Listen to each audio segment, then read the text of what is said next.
आज भाद्रव शुक्लपक्ष पंचमी तिथि एवं यह नुआखाई पर्व हिसाब से पालन करा जाए।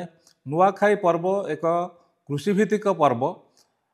आमर पश्चिम ओडिशा रे आमर चाषी माने तांकर प्रथम शस्य नुआ शस्य को आमर देवी पाखरे तांको भोग लगई थांती। विशेषकर संबलपुर आमर समलेश्वरी देवी पाखरे नुआखाई पर्व पालन होता है। आमर पश्चिम ओडिशार समस्त जगार केवल ओडिशा रे नुह आमर झारखंड आमर छत्तीसगढ़ यही सब अंचल मानकर मध्य नुआखाई पर्व पालन करा जाय थाए। यही जो पर्व एथिरे आमर पश्चिम ओडिशा भाई भौणी माने समस्ते भाई बहुत उत्साह सहित ये दिन पर्वटी को पालन करिथांती। घरे घरे समस्तंकर तांकर जेतेक बंधु बांधव एवं विदेश रे जो माने रहउथांती नुआखाई पालन पई तांकर घर को आसी थांती।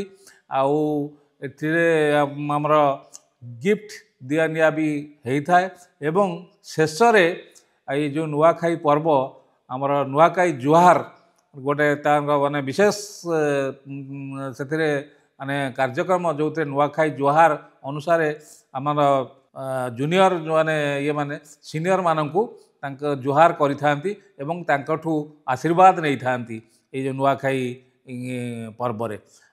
ये चाषी भाई भौणी माने एवं या भल भाव पालन करती।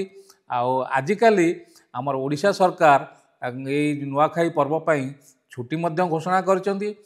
केवल यह पश्चिम ओडिशा रे सीमित रही नाही एवं समग्र राज्य रे नुआखाई पर्व पालन हेउची। ये नुआखाई पर्व उपलक्षे आमर पश्चिम ओडिशार भाई भौणी मन को मु आमर ये छुआ पशु चिकित्सा और पशुपालन महाविद्यालय तरफ हार्दिक अभिनंदन और शुभेच्छा जनाऊँ।